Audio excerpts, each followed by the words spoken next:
In today's video, I'm going to teach you how to create subtotal in Microsoft Excel. We'll start by opening the Excel file. Before using the subtotal feature, make sure your data is already prepared in a clear table format. For this example, the worksheet contains one column for region and another for sales, with values listed underneath each heading.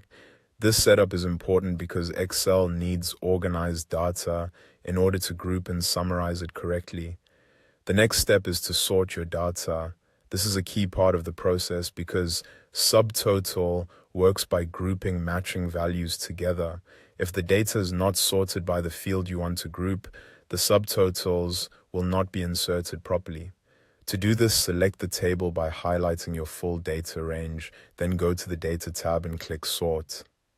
A pop-up window will appear. In that window, choose to sort by region and then click OK. Once that's done, all entries with the same region will be placed together, which prepares the table for subtotaling. Now you're ready to apply the subtotal feature. Click any cell within your data range so Excel knows which table you want to work with. Then go back to the Data tab and click Subtotal. This will open another dialog box where you can define exactly how you want the summary to be created. In the Subtotal dialog, set the options carefully. For at each change in, choose region.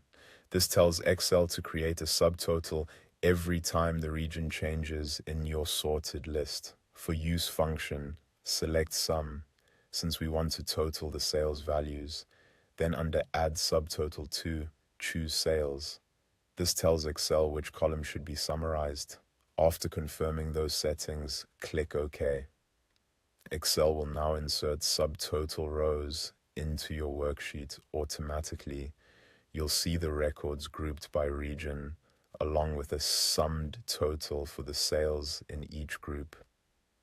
This feature is useful because it helps you quickly summarize large lists of data without having to build formulas manually. Depending on your needs, subtotal can also be used for averages, counts, and other summary calculations, but in this example, we're using sum for sales totals.